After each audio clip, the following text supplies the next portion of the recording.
Dr. Seuss's ailing wife took her own life after she found out he'd been having an affair with her friend. As if that's not bad enough, the note she left behind revealed the depth of his depravities.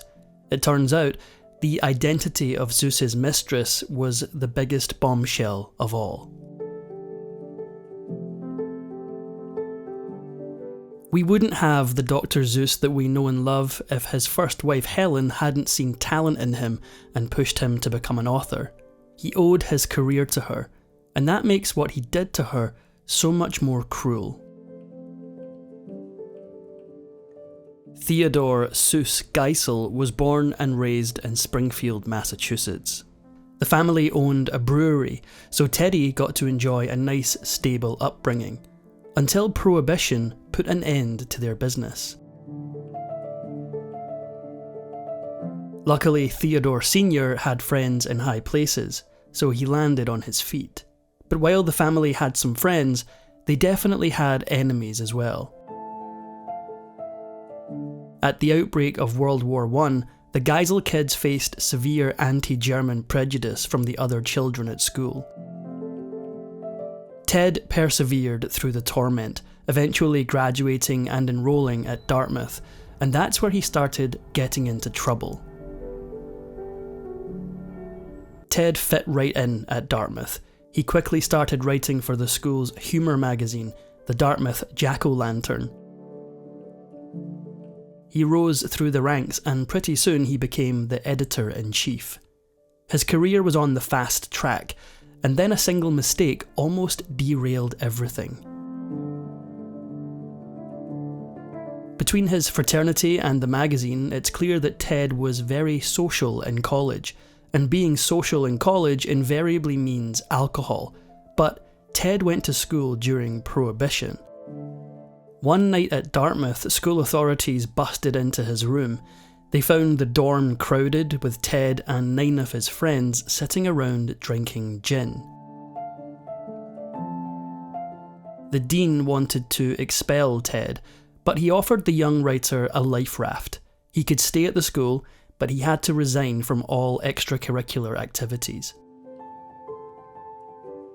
All that time rising to editor-in-chief of the magazine, and just like that, he was being forced to quit.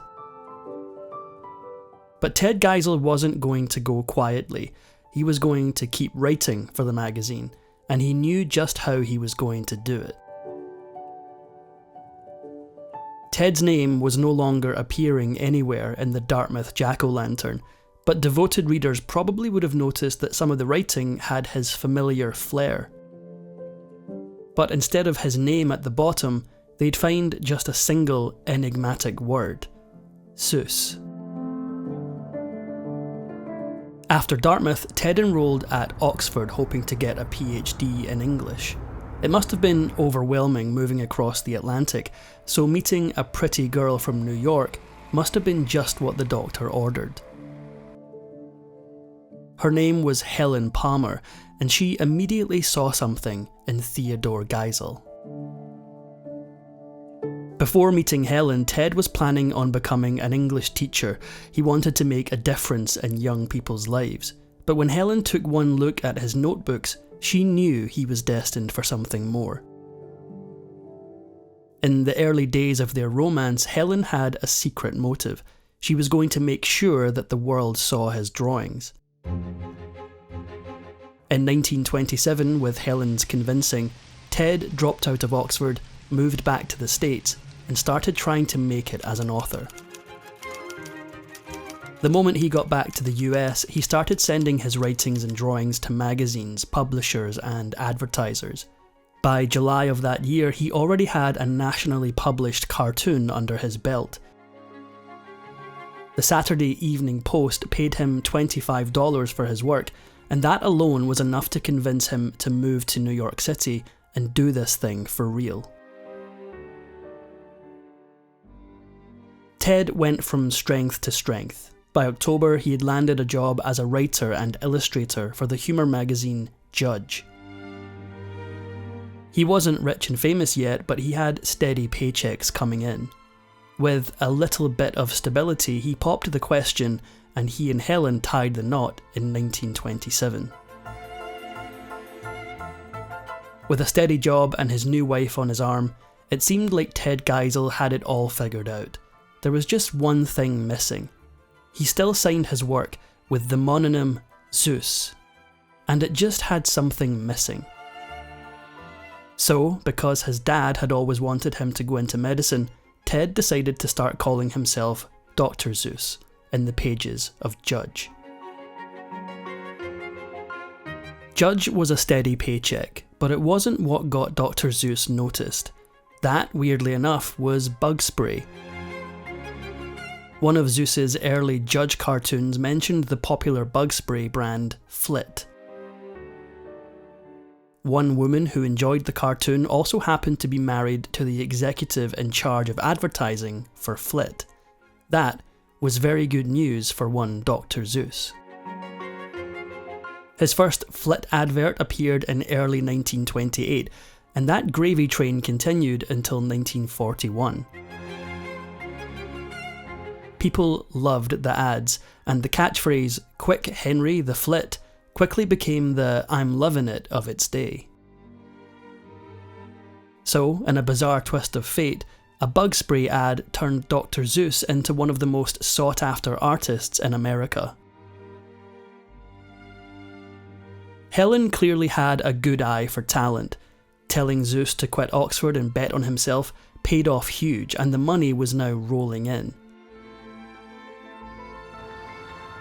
The couple moved into a nice new place in New York City, and they were ready to start living the high life. Fame and fortune meant that Seuss and his wife got to travel the world. He never kept regular office hours, with his success giving him the freedom to go wherever he wanted, whenever he wanted. Without any children, he and Helen were able to visit 30 countries together by 1936. They seemed like the perfect couple, but it wouldn't last forever.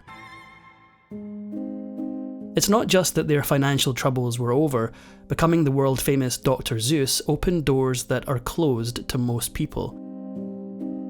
He and his wife started rubbing shoulders with New York's upper crust, particularly becoming close friends with the incredibly rich and powerful Vanderlip banking family. But while they were doing well, neither of them had any clue what real success was just yet. That was coming. Even today, everyone knows the name Dr. Seuss, and not for bug spray ads. Sooner or later, Dr. Seuss was going to have to start writing books. But there's a good chance you haven't heard of his first book. It's called Boners. Maybe it didn't become an instant classic, but it did become a bestseller, as did the sequel, More Boners. But it was the next book where things finally clicked. Thinking back to what Helen first saw in him to begin with, Seuss came up with an idea for a new book featuring very strange animals. There was just one problem. His new book was fictional. Boners had been non-fiction. Apparently, that was a hurdle for publishers. Despite the fame and success that preceded him, Seuss couldn't convince anyone to take a chance on his strange animals. Depending on when he told the story, his third book received anywhere between 20 and 43 rejections from publishers. But he wasn't going to give up. One day in 1937, Seuss happened to bump into an old classmate from his days at Dartmouth, who just happened to now be an editor at Vanguard Press. Seuss finally found someone to publish his book. He named it after a street near where he grew up.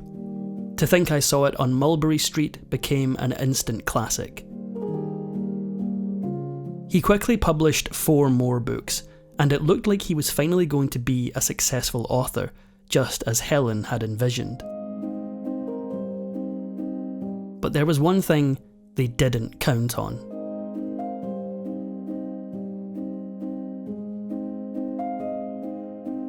When World War II broke out, Dr. Seuss put his career on the back burner and devoted his efforts to political cartoons, drawing over 400 in 2 years. In these cartoons, he denounced the Axis leaders and criticised isolationists like Charles Lindbergh, who opposed the US joining the war. Those cartoons largely hold up today. His cartoons about Japanese Americans, not so much. Some of Dr. Seuss's cartoons denounced racism, as prejudice against Jewish and Black Americans would hurt the war effort. Unfortunately, that tolerance didn't extend to all Americans.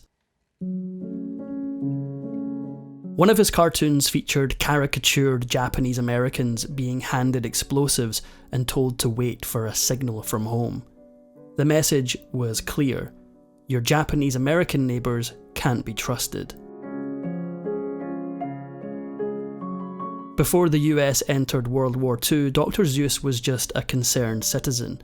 In 1942, he started supporting the war effort directly. He enlisted, but he wasn't heading to the front lines.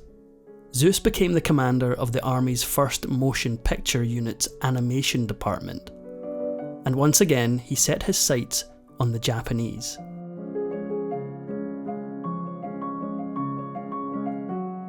He eventually earned the Legion of Merit for the films he made during World War II. The most notable was Our Job in Japan, which after the war was expanded into the Oscar-winning documentary Design for Death. While Dr. Seuss was working directly for the war effort, propaganda was the name of the game. Our Job in Japan was a skewed description of Japanese culture designed to teach American soldiers that their Japanese enemies were vicious, would never stop, and had to be defeated at all costs. Perhaps World War II made Seuss want a little sunshine in his life, because soon after it ended, he and his wife packed up and moved to California. Maybe Helen thought that this was going to be a fresh new start for them. Sadly, it was the beginning of the end. Seuss made movies during World War II, so now that it was back to civilian life, he tried his hand at making one for general audiences. The final product was the 5,000 Fingers of Dr. T, and it looks exactly how you'd expect a Dr. Seuss movie to look. Unfortunately, America wasn't ready for the surreal imagery of the film, and it was both a critical and financial disaster. It was so bad that Dr. Seuss never made another movie again. But while the movies didn't really work out, his books were doing better than ever. Dr. Seuss wrote many of his most famous books in the 1950s, including If I Ran the Zoo, Horton Hears a Who, and How the Grinch Stole Christmas. But there was one book in particular that really sent Dr. Seuss into the stratosphere. A 1954 Life magazine report on illiteracy came to the conclusion that children weren't learning to read because their books were too boring. An executive at Dr. Seuss's publisher saw this report and gave Seuss a challenge. He compiled a list of 250 words he thought all first graders should know. Then he told Dr. Seuss to write a book using only those words. The book was The Cat in the Hat, and it turned Dr. Seuss from a success story into a legend. His imaginative art and writing made the perfect combination with his publisher's simple language, and The Cat in the Hat remains one of the most popular early reader books in the world. For instance, it sold 452,000 copies in 2009, over 50 years after its publication. His follow-up educational books, Green Eggs and Ham and One Fish, Two Fish, Red Fish, Blue Fish, only built on this success. But as his career was peaking, his marriage was crumbling. Helen, even while shepherding her husband through his rise to glory, started feeling ill around the time of The Cat in the Hat's publication. The years began to pass, and for some reason, she simply couldn't seem to get better. She persevered for years until 1967, when tragedy struck. Helen took her own life in 1967. Anyone who knew of her illness might have thought that it was the cause, but the truth is much darker. She left her husband a note which offers insight into her pain. Dear Ted, what has happened to us? I don't know. I feel myself in a spiral going down, down, down into a black hole from which there is no escape, no brightness. And loud in my ears from every side I hear failure, failure, failure. I love you so much. I'm too old and enmeshed in everything you do and are that I cannot conceive of life without you. No one will be surprised to learn the loss of Helen hit Seuss hard. He later wrote that he considered taking his own life or burning down their house and starting completely fresh somewhere else. But it wasn't just heartbreak that hurt Seuss so much. There was also the guilt over what he did to her. Helen finished her note with a cryptic message. My going will leave quite a rumour, but you can say I was overworked and overwrought. Your reputation with your friends and fans will not be harmed. Sometimes think of the fun we had all through the years. So why did she think her death would leave a rumour? Why was his reputation threatened? Well, after she was gone, the truth finally came out. 8 months after Helen's passing, Dr. Seuss did something shocking. He married a woman named Audrey Diamond. If that seems like he's turning things around a little quickly, well, here's the thing. Dr. Seuss and his wife first met Audrey Diamond and her husband at a party. From the first moment they met, Dr. Seuss became infatuated with Audrey, and she felt the same way about him. They wasted little time making their relationship official after Helen's death. Dr. Seuss knew very well what it looked like marrying his wife's friend so soon after she took her own life. He wrote to his friends and begged for their understanding. I'm 64 years old. I'm marrying a woman 18 years younger. I have not flipped my lid. This is not a sudden, nutty decision. This is an inevitable, inescapable conclusion. All I can ask you is to try to believe in me. Seuss and Audrey didn't invite a single friend to their wedding. Audrey essentially abandoned her entire life to be with him. She had 2 daughters, but after she married Seuss, she immediately shipped them both off to boarding school. As she put it, they wouldn't have been happy with Ted, and Ted wouldn't have been happy with them. The only ray of light in this incredibly dark story is that Seuss and Audrey remained happily married for the rest of his life. Even if it looks bad, it seems that Audrey gave him something that Helen couldn't. With the 18-year age gap between them, Audrey became Dr. Seuss's caretaker as his body started to fail him, especially when glaucoma started robbing him of his sight. The couple remained together until 1991, when cancer finally claimed Dr. Seuss's life. His fantastical stories are beloved the world over, so it's easy to understand why this incredibly dark chapter of his life has mostly been erased. But there's another part of his story that you probably don't know about, and that's how to say his name. Turns out, we've been saying it wrong this whole time. According to the man himself, Seuss actually rhymes with Seuss. Good to know, but no one is ever gonna pronounce it that way, sorry.